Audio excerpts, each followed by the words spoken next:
Hello. So today you are joining us for our Midlothian property market update. My name is Karen and I work for the marketing team at ESPC. And with me on the call today, I have Ash from ESPC and Derek from VMH. And we'll both be jumping in, giving our um, overview of the Midlothian area data and sharing some commentary. And Derek is the one for that who's on the ground working in real time in Midlothian. Um, once the pro property market update is finished, you'll be sent out a survey. If you could fill that out, that would be great, just so we can tailor these webinars to suit you as best as possible in future. I also just wanted to take this moment to chat about our first time buyer event that we've got coming up. We're really excited. It's our first in-person event since 2019, I believe. So the first of its kind in 3 years, a long time coming, and it's for first-time buyers. So if you're not a first-time buyer or yourself, please pass it on to people who you think would be interested. It's a free event, second on arrival, goodie bags, and a chance to talk one-to-one with solicitors and mortgage advisors, and a lot of friendly and familiar faces that you've been seeing on our webinars throughout the past couple of years as well. So yeah, do spread the word about that, but you can find more information and how to sign up on our website. Once we kind of go through this webinar, there will be a chance for you guys to ask questions towards the end. There is a wee Q&A box if you just look at the bottom of the screen, and you can just type a question in that. If there's anything you don't think we've answered or you'd like us to expand on, just pop it in there and we'll do our best to get around to it at the end if we have time. Otherwise, we'll send you a wee email after, or you can email us and I'll pass you to Derek or someone in ESPC who's best equipped to answer your questions. So yeah, we're happy to help in any way possible. So we're actually going to have a wee overview of the market and look at the data between July and September for Midlothian in particular. And on the whole, Midlothian has continued to be a really popular area for buyers. And this is something that we can see when it comes to average selling prices and how much buyers are paying over home report. So I would like to pass to Ash right now, who's going to go into a little bit more detail about what stuff we're seeing. Thanks so much, Karen.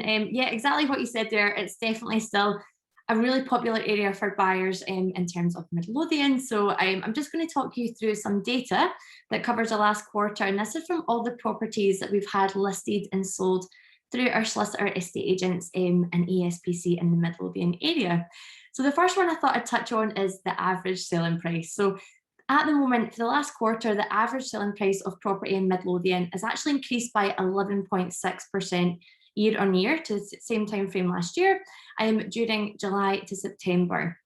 And that's actually taken the average from £242,281 up to £270,441. So we're just going to delve a little bit more into that. We saw some homes in Bonnyrigg saw an increase in average selling price by about 20.1%. And that's taken the new average selling price there to £252,972. We also saw some increases in house prices in Gorebridge. For instance, that was now sitting at £251,408, and that's up by about 15.8%. If we then also look at Dalkeith, we can see that the average selling price for this time frame is now sitting at £248,312, and that's up at 14.3% year on year. So another way we can still see that really high buyer demand for Midlothian is how much people are actually paying over home report, how much premiums people are paying to secure their home there. So as a whole, buyers paid 107.7% of home report valuation on average for homes in Midlothian. And that's a slight increased rise of 0.8% compared to the same time frame last year. We know that houses remain high in demand. Three-bedroomed houses in Penicuik are really popular with buyers, and they're paying about 110.4% over home report valuation to secure homes that are three-bed. This is also followed by three-bedroom houses in Dalkeith that are sitting about 110.5% on average to secure that. And we also have three-bedroom houses in Bonnyrigg that are sitting at 109.8% above home report valuation on average. I think it's safe to say, and I'm sure Derek will back me up here, that these are all just averages. So when it comes to a different, a house, a flat, a street, a different area, they always vary quite differently. So it's always best to speak to your solicitor to get more information on that when you are looking to buy or if you are looking to sell. But Derek, is this kind of what you're seeing on the ground? Does that all those figures kind of ring true with what you're seeing as well? I think for the period you've mentioned, from July to September, that's certainly the case. And I think you make a good point about the stats there. I understand that you can make stats appear however you want them to appear, but these things can be skewed by, one property, a fairly substantial property, which might have gone absolutely crazy and achieved 25% over home report, for example. Yeah. So, you have to kind of look at these things in isolation. And I think that's good advice to speak to your solicitor or solicitor estate agent if you're looking for more specific advice on what your own property might be worth. I think the problem, probably, if problem is the right word, up until the end of September, and to be fair, for the last 12, 18 months, has been lack of supply, which has really been the main driver in pushing prices up. There's just effectively been more competition for the fewer properties which have been on the market. Mm-hmm. So I think that's been the main driver. Obviously, we'll come on to talk about events of the last couple of weeks and how that might impact on prices and demand as a result. But yeah, I think it's nothing that's necessarily specific to Midlothian in particular, but it's just something that's been an Edinburgh and Lothian thing, that there just aren't enough properties to buy. And I think people are being, quite rightly, a bit more selective about where they want to move to in these kind of post-COVID times. Lots of folk have decided that what they had in 2020 and 2021 during lockdown didn't actually suit their needs anymore. So everyone's after outside space, a garden, a patio, a balcony, a wee terrace, and somewhere they can work from home that doesn't involve moving stuff off the kitchen table. So yeah, it's just, as I say, supply and demand, and that's been the challenge the last, as I say, 12, 18 months. Loads of demand and not quite enough supply. So we'll see how it all pans out over the next few weeks and months. Brilliant. Thank you, guys. So next we're going to chat about the house selling times in Midlothian. And in terms of selling times, our data has shown that properties are staying on the market a little bit longer. Ash, can you please share some of the trends that we've been seeing with median selling times and the percentage of homes going to a closing date? Yeah, of course, Karen. So I think when we're saying they're staying on a little bit longer, they are still definitely flying off the shelf, so to speak, when they are coming onto the market. So if we have a look for Midlothian as a whole, the median selling time, so the average selling time is sitting at 13 days. Now, it is 2 days slower for this quarter compared to the same time frame last year, but that's still extremely fast to move to under offer in the area. For example, if we're comparing that to Edinburgh, Edinburgh is currently sitting at 15 days for the same time frame over the last quarter. So 13 days is still extremely quick. So when they are coming on, that interest and that buyer interest is still really strong there. So another kind of metric that we look at to see buyer demand is definitely closing dates. So we've got about 38.4% over the last quarter of Midlothian sellers opted to set a closing date during this time. So that just usually shows that there is higher buyer interest in a certain property. Although with, I think, again, as Derek mentioned, everything is so different. There's still a lot of things like fixed prices and, properties accepting offers or sellers accepting offers without actually going to a closing date. But that 38.4% just shows that there's still that high buyer demand for certain types of properties. Derek, is that kind of ringing true with them? Yeah, I think you're spot on there. And again, an excellent point you make about not everything going to a closing date. For a while, because of the lack of supply, people were quite often coming in the door and saying, okay, I love it, what do you want? And just effectively stealing it off the market before the competition appeared. It makes perfect sense. Why would you sit back and wait for competition to drive the price up if it's right for you and you're in a good position in terms of, if you've sold and the money's in the bank or the money's coming, then quite often a seller will look at your position and determine whether that's a good fit for their onward move. So yeah, it's almost become a bit of a kind of English system to a degree, with all these chains of people appearing and figuring out who fits where into the big diagram. But yeah, very interesting point. There are a few fixed prices beginning to appear on the market now, which would indicate that we're perhaps beginning to slow a wee bit. But again, good quality houses in good areas, there's always going to be a demand for them. So, yeah, pretty much spot on as far as I can see. And I guess it's quite reassuring for people who are just even maybe looking to get into the property market, first-time buyers, etc., that not everything will go to a closing date. So you still have the opportunity to put in an offer and have it accepted without, you know, the interest being so high that you might not get it. But again, it's so different for every property, isn't it? Absolutely. Absolutely. Thanks, guys. So next we're going to chat about the volume of property sales and the homes coming to market. So Ash, can you tell us a little bit about what we're seeing in terms of the volume of property sales at the moment? Yeah, no worries, Karen. So just to talk you through a little bit about the sales that we've recorded and the property listings. So this is everything that comes through ESPC that our solicitor estate agents like Derek will register with us, so we can give you a bit more data on that. So overall, for Midlothian, we saw new property listings decreased slightly by 0.4%. So it's a slight decrease. And again, just as Derek said there, I think that's just shown slight signs that the market is just starting to level off at the moment. But if we have a look by comparison, so we're actually looking for the full year to date rather than just that 3-month time frame. So from January to September, insertions were down, so listings were down by about 2.5% overall for Midlothian. On the other hand, if we're looking at the sales volumes over the last 3 months, they were down by 8.2%. And again, when we kind of widen that out to the full year to date, so January through to September, they were down by 13.7%. In terms of areas, Penicuik had the highest sales volumes, but it was actually down 8% year on year compared to the same time frame of that last quarter. Whereas if we look at places like Bonnyrigg, we saw a 33.3% increase in property sales compared to the same time last year. In terms of properties coming to the market, we saw Penicuik had 3-bedroomed houses as being the most popular type to be listed. And that was also followed by Bonnyrigg 3-bedroomed houses and 2-bedroom flats. So yeah, I mean, Derek, again, I think it's just safe to say the market's still really busy, isn't it? You know, we are seeing signs of it cooling down, but across Midlothian and across the board, even into Edinburgh, I think it's safe to say it's still a busy quarter, hasn't it? It's still been busy enough.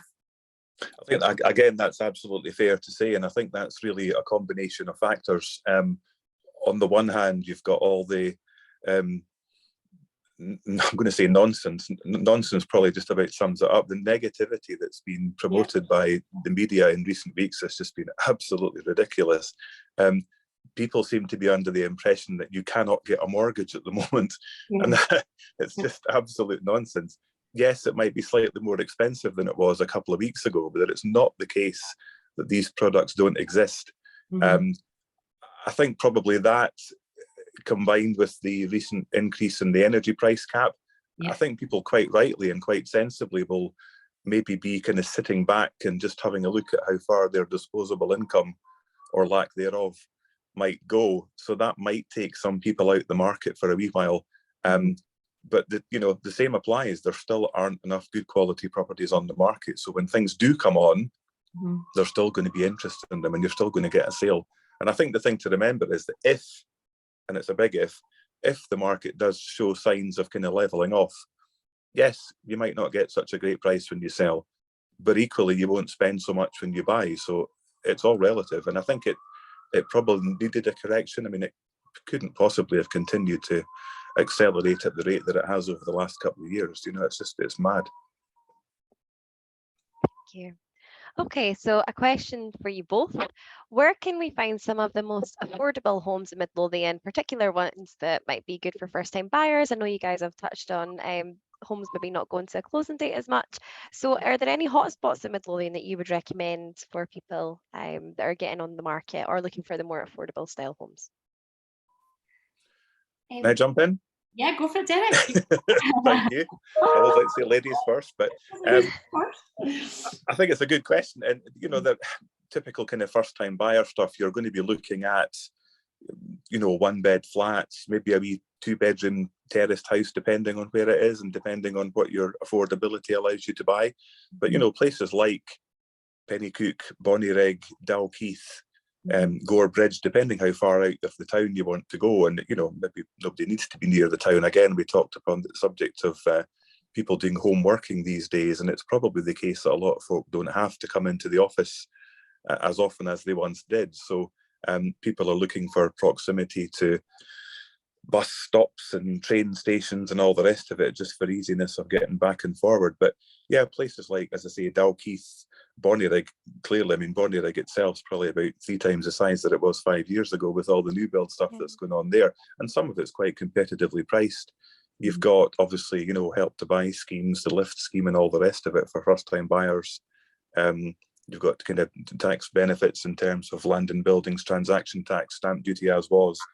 As a first-time buyer, you don't pay quite so much. So all of these things kind of have to be looked at. But I think the best thing to do when you're looking to buy something is log on to espc.com, put in your search criteria, put in your maximum budget, and whenever anything that comes on hits the market that is right for you, you'll get an automatic notification and you're ahead of the game. So definitely the best way to do it.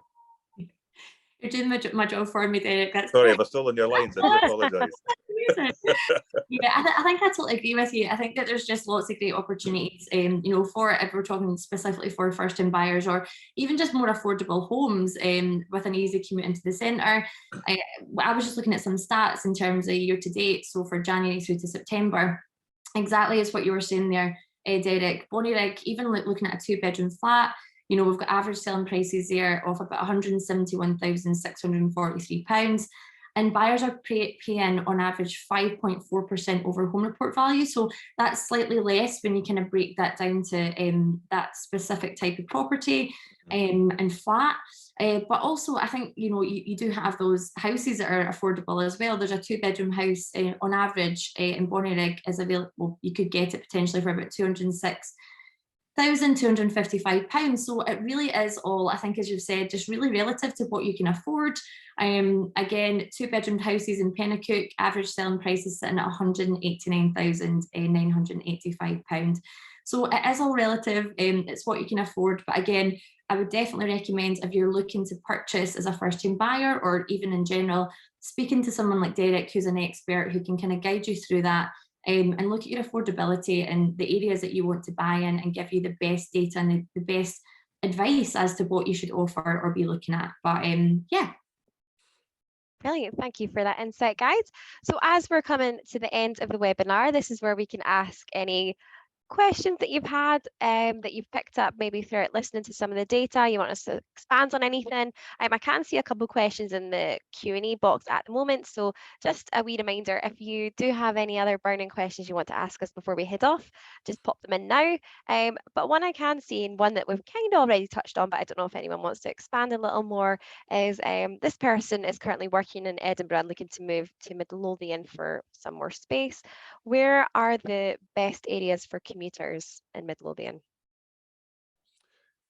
That's a difficult question to answer, and I'm not looking to sidestep it in any way, shape or form, I promise. But I think you kind of have to look at the bigger picture. It's not just simply a case of, you know, where is convenient to stay. I think you have to ask yourself what you actually want, A, from the property itself, but B, from the immediate locale. You know, do you want to be near shops? Do you want to be near a pub? Do you want to be near sports facilities? Do you want to be near a school? You know, all of these things you kind of have to take into account. I don't know what else to add. I mean, ultimately, your budget will determine what you can afford to buy. But without doubt, I mean, just listening to the figures that Ash stated there a few minutes ago, you know, 171 grand for a 2-bed flat in Bonnyrigg. Most 1-bed flats in Edinburgh city centre are now in excess of that. So, you know, you have to kind of say to yourself, do you want to be in the city centre of Edinburgh and near all of the facilities and spend that kind of money? Or do you want a bit more space and have to travel back and forward? So, I mean, it's the age-old question. You have to kind of determine what's right for you, I suppose. So there's my not right, not wrong answer. No, that is really fair, and like most things, isn't it? It's a case-by-case basis, and it's so individual to what each person is looking for. I have another one here that asks, should we still be looking to sell before buying? Again, very good question. I think a lot depends on how specific your requirements are in terms of what you're looking to purchase once you've sold. I think accepted wisdom has been sell first. A, you know to the penny what you have to spend. B, arguably more importantly these days, it actually puts you in a stronger position when you're buying. When you phone up to inquire about viewing a property these days, as you guys will know, the first questions you're asked are, what's your name? What's your phone number? What's your status? Where are you in the food chain? You know, if the answer is we've sold, money's in the bank, we're in rented accommodation, or we've sold, money's in the bank, we're staying with parents, that puts you at the very top of the queue in a lot of cases. If the answer is we've got our property on the market presently, then okay, that's good. You're showing a bit of intent. If the answer is we've got something to sell and we're not on yet, then the seller, that's a massive risk for the seller, because depending on their circumstances as far as an onward move is concerned, basically what you're saying is, if I sell for the money I need to buy your place, I will. And if I don't, I can just walk away. So all of the risk, therefore, is on the seller. So if you can go to the seller and say, listen, I've sold, any entry date you like, you don't actually always have to be in the best position in terms of what you've offered. Mm-hmm. We've seen folk in recent weeks and months take the second, third, and on one occasion, fourth placed offer at a closing date, blowing away a potential 16.5 grand. But the guy's view was, I've still got more than I thought I was going to get, and it allows me to go ahead and buy the one I want to buy. So again, no right or wrong answer. I think you have to look at what's right for you. I kind of get it. You know, if we phone you up and say, good news, guys, we've sold your house, and you go, oh my God, where am I going to live? That's a scary thought. So you kind of have to look at the bigger picture. And again, I'm going to say it again, there's no right or wrong answer. You just have to do what you feel is right for you. But yeah, probably sell first is the sensible thing to do, as long as you've got kind of contingency plans or a safety net that doesn't involve you sitting in a tent somewhere in December. Hopefully not, especially in December. Freezing. So I've got one last question here before we wrap things up for today. It's a bit of a tricky question. How do you see the property market changing between now and the end of the year?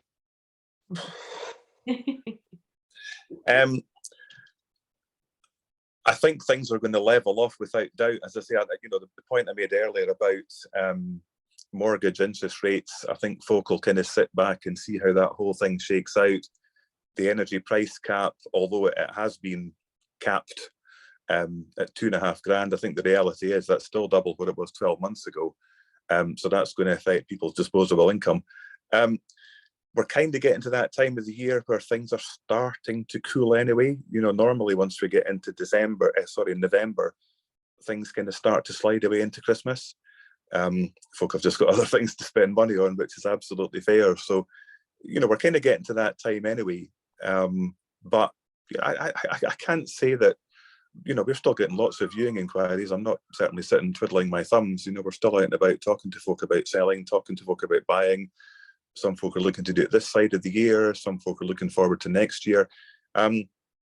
It's going to be hard. I mean, you know, it's almost a moving target these days. I've not long read an article about the Bank of England, or, you know, trying to help out with pension funding and all the rest of it. And they've saying to all these fund managers, right, guys, you need to sort yourselves out. You've got till Friday. And it's just, it's scary times. We just don't know what's going to happen. So I think it's a case that, as I say, a lot of folk might just sit back and wait and see how the whole thing shakes out over the coming days, weeks and months.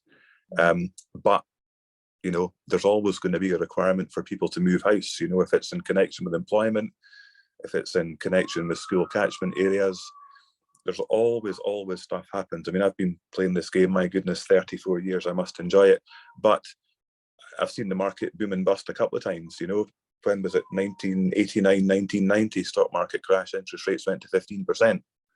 It wasn't the case that nothing happened.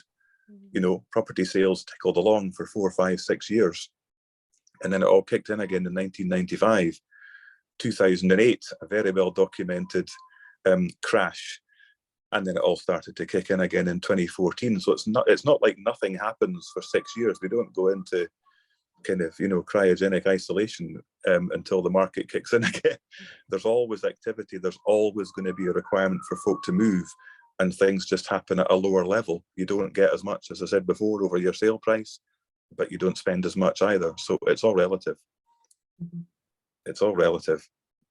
Exactly. Oh, thank you so much. And I think that, just to echo what Derek is saying, there's such a need to speak to your solicitor estate agent, because everyone's situation is different. And I think that is probably a key takeaway from what we can give you today as well.